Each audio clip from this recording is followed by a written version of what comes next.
Hi, everybody. It's Tara here from Beyond This Reality. And today I wanted to talk about being prepared when you're going out with yourself or with your children. Anyone who might possibly struggle at an event or in huge crowds or anything like that. And this may actually be everyone in one shape or form. And I want to go all the way back to when you had children and they were babies. You would not leave the house without a fully prepared diaper bag. Well, most of us wouldn't, because you know that if you do, you're going to run into some serious trouble. Why? Because it's not good enough to hope that something doesn't happen, right? That they don't get a poopy diaper, that they don't cry and need food, that they don't need comforting. You know these things are going to happen when you have a baby, and so you're prepared. You make sure that you have diapers, that you have bottles. When they're a little bit older, you have all kinds of snacks. You have wipes, and even some little toys to keep them entertained. So what happens as they get older and we get older?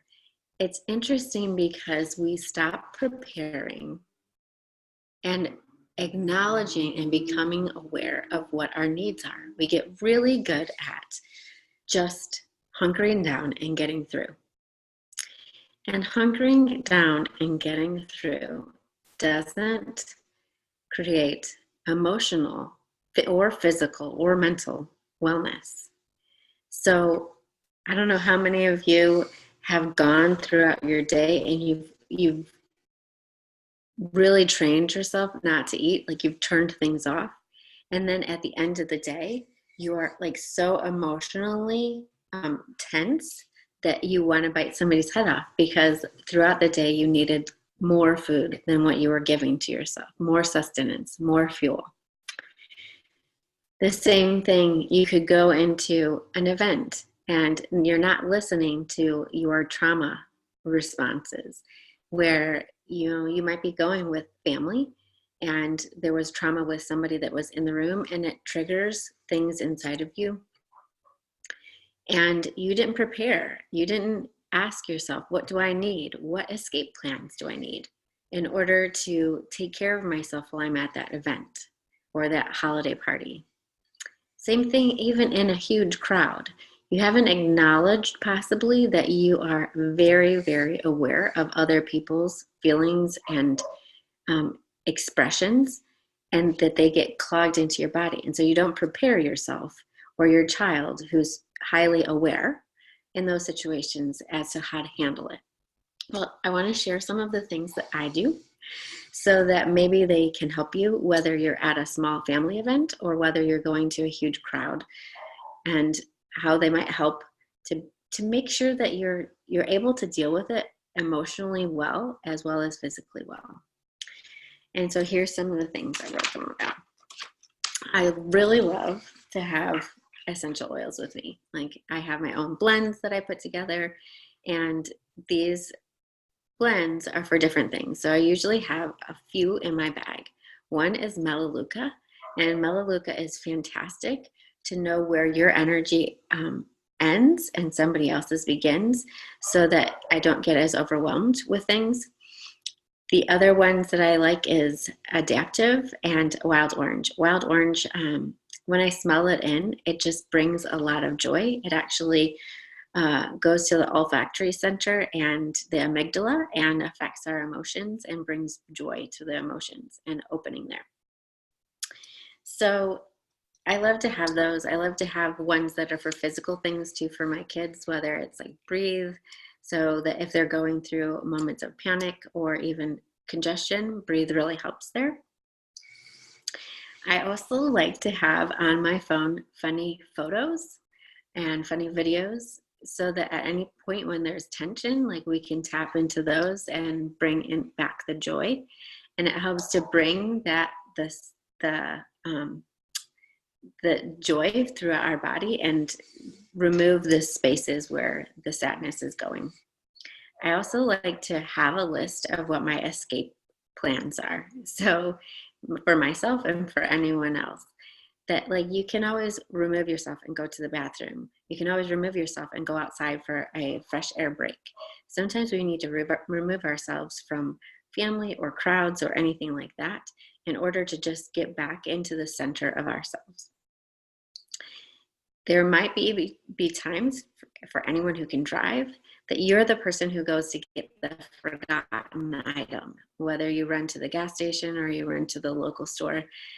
You get to take that journey because, oh, something was really forgotten and you need to go get it, but you really just needed the time alone by yourself and maybe to put on some awesome music to remind yourself that you're powerful and that you don't need to absorb the energy from other people.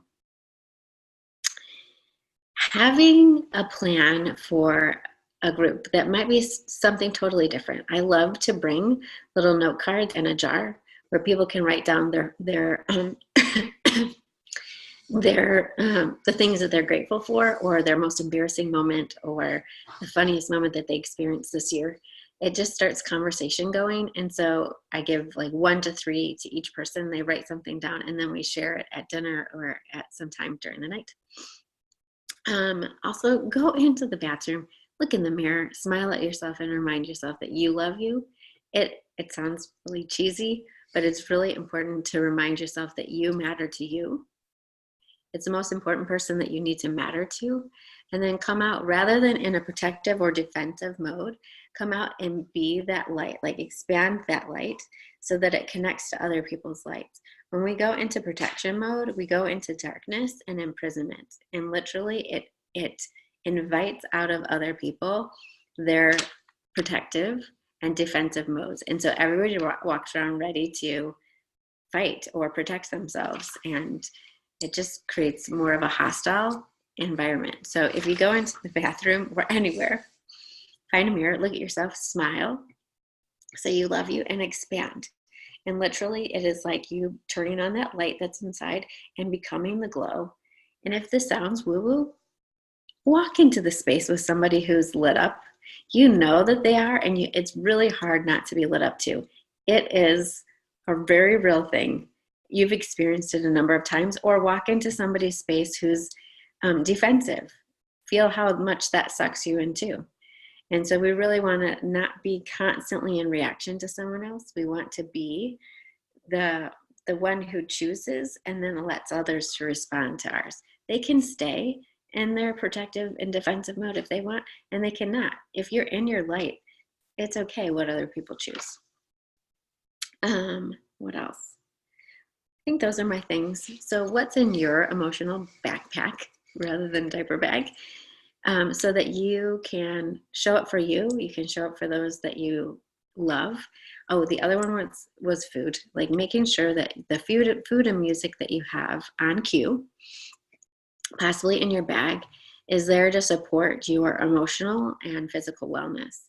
Know what music or food actually supports you lifting up and what things support you wallowing. Because some food and some music actually goes into that wallowing energy. And so that's okay if that's what you want to do. But if it's not what you want to do, make sure that you have the food and the music queued up that is actually going to lift you up. Have fun. Let me know if any of these tips and tricks work for you and what are you putting in your emotional backpack.